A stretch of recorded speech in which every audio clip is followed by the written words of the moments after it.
આપણા બહાને અને જે ખોટા મેસેજો કરીને અને તમને આટલો ફાયદો થયો જે બી કૌભાંડ છે કેટલા આરોપીઓ છે ક્યાંના છે અને કઈ રીતે આખું કૌભાંડ બહાર આવ્યું છે? અમદાવાદ સાયબર ક્રાઇમ ખાતે ફરિયાદ નોંધાવવામાં આવેલી જેમાં વિક્ટીમને પહેલાં એક સોશિયલ મીડિયા માધ્યમે એક એવી એડ મળી હતી કે કોઈ વોટ્સએપ ગ્રુપમાં જોડાવ તો તમને ત્યાંથી શેર માર્કેટમાં ઇન્વેસ્ટમેન્ટ કરવાની ટિપ્સ મળશે. જ્યારે જે વિક્ટીમ છે એ ગ્રુપમાં જોડાયા હતા ત્યારે એમાં એ ગ્રુપમાં અલગ અલગ મેમ્બર હતા કે જેમાં એમને એમની ટિપ્સ ફોલો કરવાથી ઘણું બધું પ્રોફિટ થયો એવા સ્ક્રીનશોટ નાખવામાં હતા.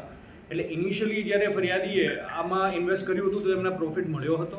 ત્યારબાદ એમને એક એપ્લિકેશન ડાઉનલોડ વેબ બેઝ એક પ્લેટફોર્મ ઉપર ટ્રાન્સફર કરવામાં આવ્યા હતા એમનું એક અકાઉન્ટ ખોલાવીને, અને પછી વિક્ટીમ પાસેથી અલગ અલગ તારીખ અત્યાર સુધી 59 લાખ રૂપિયામાં ઇન્વેસ્ટમેન્ટ કરાવીને એમાં એનાથી બમણો પ્રોફિટ દેખાડીને વધારે પૈસાની માગણી કરવામાં આવતી હતી. જ્યારે વિક્ટીમ આ એપ ઉપરથી પૈસા વિડ્રો કરવા જાય છે ત્યારે વિડ્રો કરી શકતા નથી ને એમને એવું કહેવામાં આવે છે કે વધુ પૈસા ભરો ટેક્સના નામે યા તો કોઈ પેનલ્ટીના નામે. એટલે ફરિયાદીને ખ્યાલ આવે કે એમની સાથે ફ્રોડ થયો છે, જે બાબતની ફરિયાદ એમને 13 જાન્યુઆરીએ Ahmedabad cyber crime police station ખાતે નોંધાવી હતી. તો આ ફરિયાદમાં આગળ જે અકાઉન્ટમાં પૈસા ગયા છે એમની તપાસ કરતાં એક અકાઉન્ટ લેયર 2માં 20 લાખનું વિડ્રોલ અમદાવાદમાંથી થયું હતું. તો જેની ટેકનિકલ તપાસ કરતાં અમારા પીઆઈ વિમલ ડાંગર અને એમની ટીમે ઉત્તરાયણના દિવસથી લઈને આજ સુધીમાં અલગ અલગ 3 આરોપીઓની ધરપકડ કરી છે. તો એમાં આગળ તપાસમાં જે આ 20 લાખ રૂપિયા જે અકાઉન્ટમાં ગયા છે એ એક પરમાર પ્રકાશ કાલુભાઈ નામની એક વ્યક્તિના અકાઉન્ટમાં ગયા હતા, જેમને આ કેસ વિડ્રો કરીને અન્ય સહ આરોપી એક પ્રિયંક ઠક્કર નામની વ્યક્તિ છે એમની સાથે મળીને આ અકાઉન્ટ અને એમની પ્રોસીડ જે છે એક બીજા એક ગોવિંદ નામના વ્યક્તિને આપી હતી.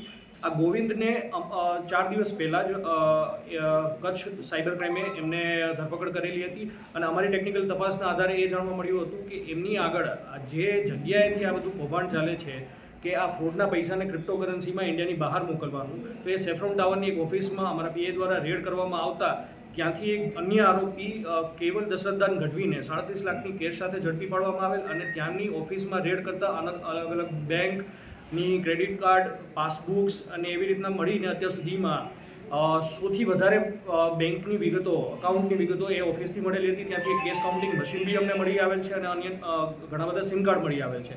ફર્ધર આ ગુનાની તપાસ કરતાં કે અન્ય જે નાસ્તા ભાગતા આરોપી છે એમના રહેઠાણે રેડ કરતાં અમને બીજા 115 બેંકના ક્રેડિટ કાર્ડ અને પાસબુક મળી આવેલી હતી.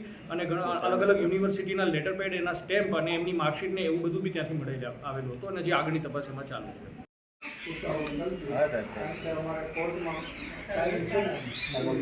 એમને કહી દો ખાલી એક વખત ઉપર જવું ત્યાર સુધી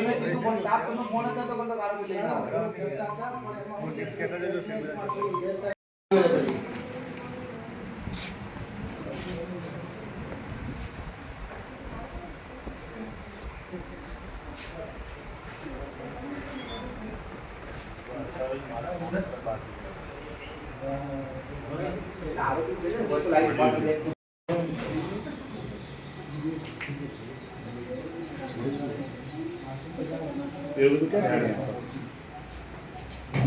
એ બધા રસ જ